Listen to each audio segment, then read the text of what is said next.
Welcome back to the Big Rig Racing YouTube channel. My name is Mitch and this is a warts and all look at what it's like to build a race car for an insanely tall person.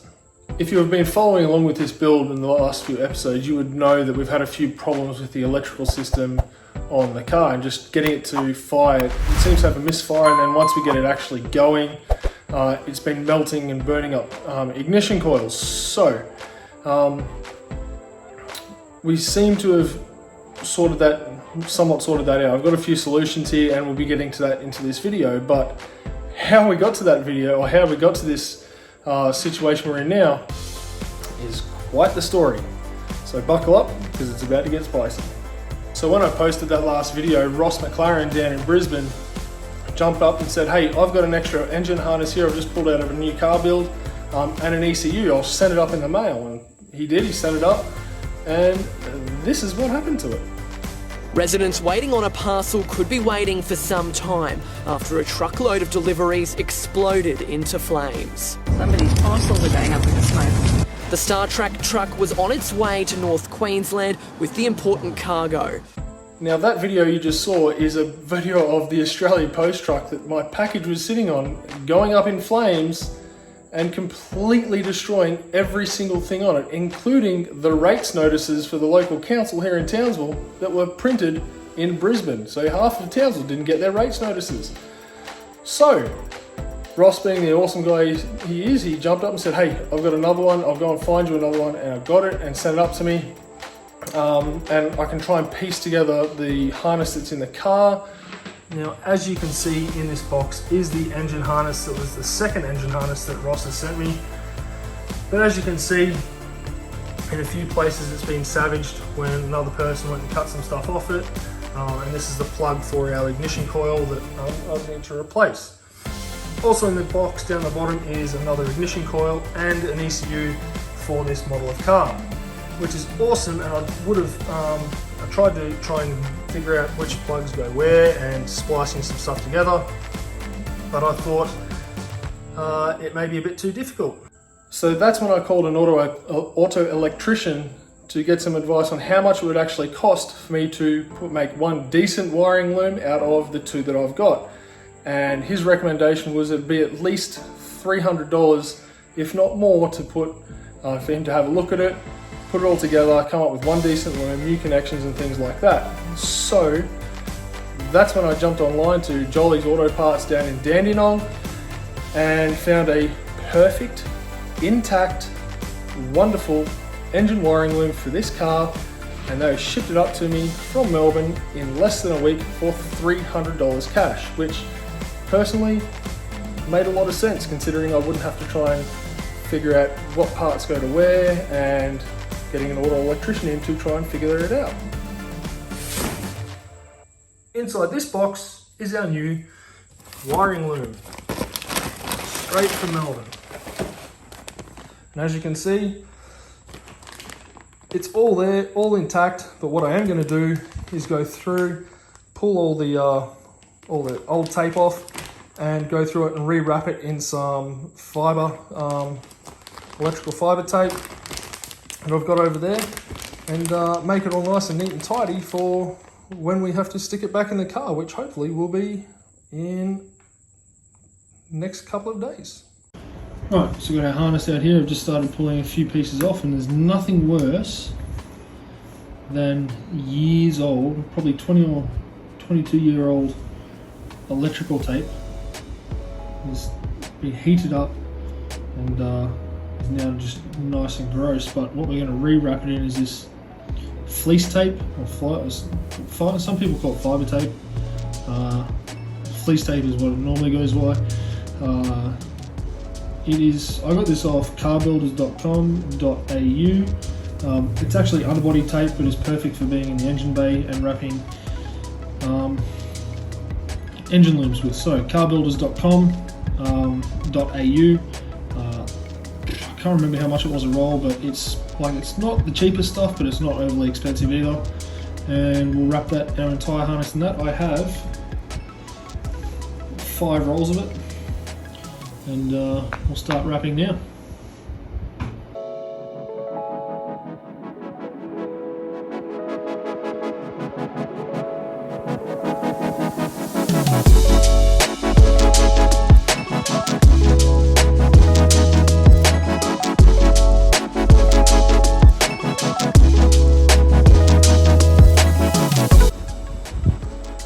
And after a lot of peeling off old, sticky, gooey electrical tape, we now have a nice, neat looking engine wiring loom. Fully taped with our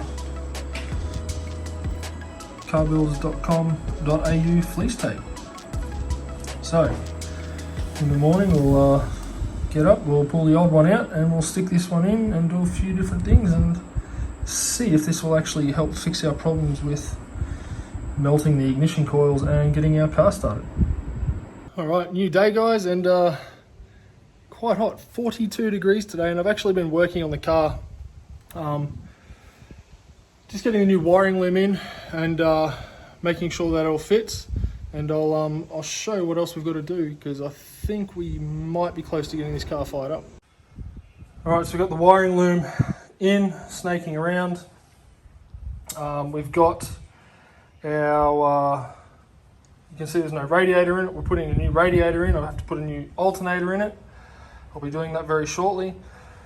And then we'll put a new coil pack on it and we'll see how we go and see if it fires up. So we should be fairly close, I think. We'll just have to wait and see how it progresses. Alright, so new alternator is in. It looks the goods there. I've got another ignition coil sitting there, but I'm going to use this used one just to see how it goes and see how it all works out. Time to put the new radiator in. Now, I'll show you the new, the old radiator and compared to the new one, and massive, massive difference. Alright, so this is our old radiator.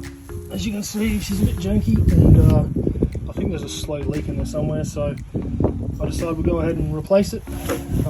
Now, I'll show you the one we're going to be putting. It's much different to this old janky radiator. So, we're looking for a new radiator. I wanted to go for something that I knew would be reliable, and given the fact we push these engines to the absolute limit, and they create a bit of heat up here in North Queensland. The air is very hot. Going to a large radiator is the way to go for us. So I called up the guy Mish at Mish's Mechanical at XL Garage. He's now got an online store, and he sent me up one of his new, or one of his radiators. So, as you can see, much bigger compared to the original. So I'll stick that in. We've got a few instructions here to follow. I do have a new fan to put on it as well. It's going on the back side. Just the stock fan mounts up to these. As you can see, stock fan mounts, and we'll get that on. Now Ross McLaren, again down in Brisbane, hooked us up with another fan, which is lovely. And we'll get that on and get it in the car and get it all rolling. Alright, welcome back. It's about a week later now, guys. I actually had to stop filming because it was getting so incredibly hot, and I was starting to think getting a bit of heat stroke up here in Townsville. But I just plodded along throughout the week and got a few other little things done on the car, so we can now fire it up and see if we can take it for a drive. But I'll show you exactly what I've done to try and fix our issues in this car. I tidied up the engine bay just a fraction. I'm not taking up professional fishing. I had all my fishing rods left at my father-in-law's house, and he said come and get them, so that's why they're there. I haven't put them out in the back shed yet, so I'm not leaving this car for fishing, trust me. Okay, as you can see, this part of the engine looks completely normal, as it should. We can pan down, we can see we've got our new radiator in there. It is a big radiator. I rewired our coolant temp sensor there, and also our oil pressure sensor down the bottom as well. Wired up the fan, so all the fan, this green one here, I ran out of black heat shrink, but I put some green on there just to make sure I know which one the fan is. I cut the original OEM connection off the wiring loom for the fan, and then hooked it up so we can run it off a switch within the car. And then also I had to make another thing here with a Deutsch connector that goes onto the coolant temp sensor in the back of the block. So we get some timing in the car so it starts, so I can pick that sensor up. And then we've got the coolant temp sensor, 4-hour gauge in the car, and our oil pressure sensor down there is also run on, joined with some Deutsch connectors, which is underneath in our airbox. So I'm really happy with the way this has turned out. Especially impressed when I put the new radiator in, how good the airbox is that I made previously. I didn't think the airbox would fit with the radiator in there, so it literally is, if you look there, just sitting right up against our airbox down there. But it works well. And then in this corner we'll be putting in a catch can that'll vent to atmosphere from the crankcase, but that still has to arrive. We get all that done. So what have we done to this engine? New alternator, new wiring loom, new radiator, just tidied up some wiring here, made everything work, and now it should, in theory, run. We'll find out.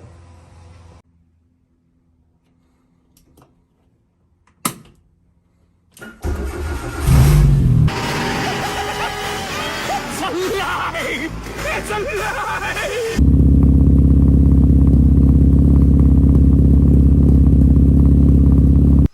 Alright, so as you can see, we've got the car running, which is great. I'm just going to check the timing a bit later on, just to make sure that's right.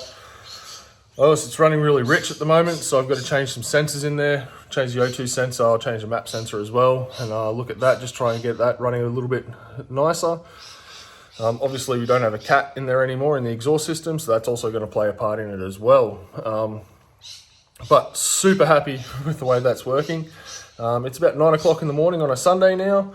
So there's only one thing we should do, or two things. I've just got to fix up the wheel alignment on the passenger side. And I think it's time to go wake up the neighborhood and take it for a squirt around the road, around the block, and see how many complaints I get. Hopefully not many. It's the first time I've actually tried getting in the car with this low on the ground.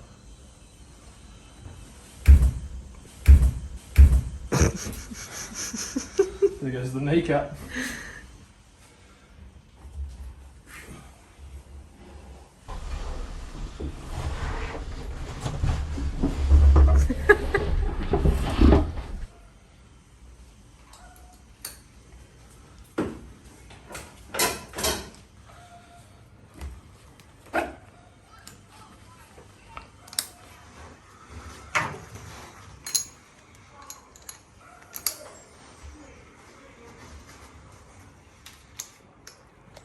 Why are you buckling up? It's not even registered. So if I get pulled over, at least I got a seatbelt on. I don't know about that.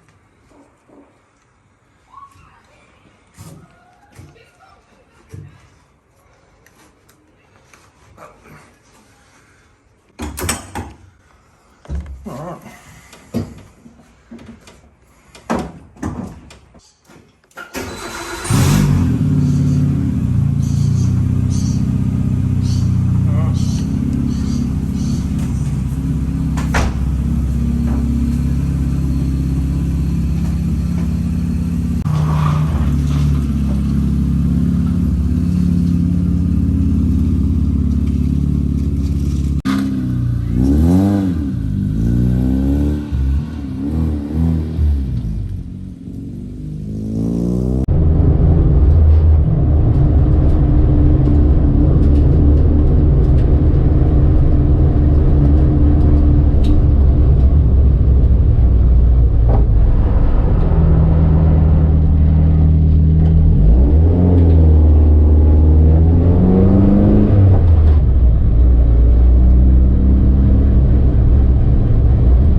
fix that steering wheel.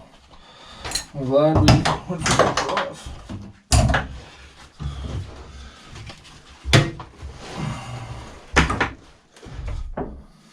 Alright, so that's our electrical gremlin sorted. What it is, or what it was, I have no idea. It could have been a number of things. One, I think I wired up my ignition switch a little bit differently than I should have, and that probably played a big part in it. New wiring loom, complete wiring loom that hadn't been savaged. I got that sorted. It's all taken care of now, so that's good. New alternators in there. It could have also been just some really bad luck with some ignition coils. Got to use one in there. It's working perfectly fine now, so we'll keep running that one for the moment. So, as with any build, you solve one problem and a couple more pop up. So we've just got to solve. I probably went a bit too far with the wheel alignment, and that might have thrown our steering out a bit. So I'll have a bit more of a play around with that, see if we can get that sorted. But then changing over the hub, just moving that around on the steering wheel hub. I've stripped the bolts out, so I have to sort that out. So it's another issue that we've got to deal with. But other than that, we're making progress. We've got a few little things to take care of. I also might have to just shorten the razors that I've got on the gear stick, because the gear stick may be a little bit too high for me. So I'll just keep playing around with that and go from there. So all in all, bit of a success. We got the car running, we got it driving, and we're able to get it out on the road and give it a bit of a spin. So yeah, really happy now that we've got those electrical issues sorted. We're well on the track to getting this car out on track. So stay tuned, guys. Hopefully there'll be another video coming very soon where we go through and just fix up some of our issues. I've got some new brake shoes on the back that I have to put in, things like that. Got the catch can sorted, and hopefully, fingers crossed, we won't have that silver look anymore. We'll have a nice fresh look coming for it in the future. So stay tuned and I'll see you soon.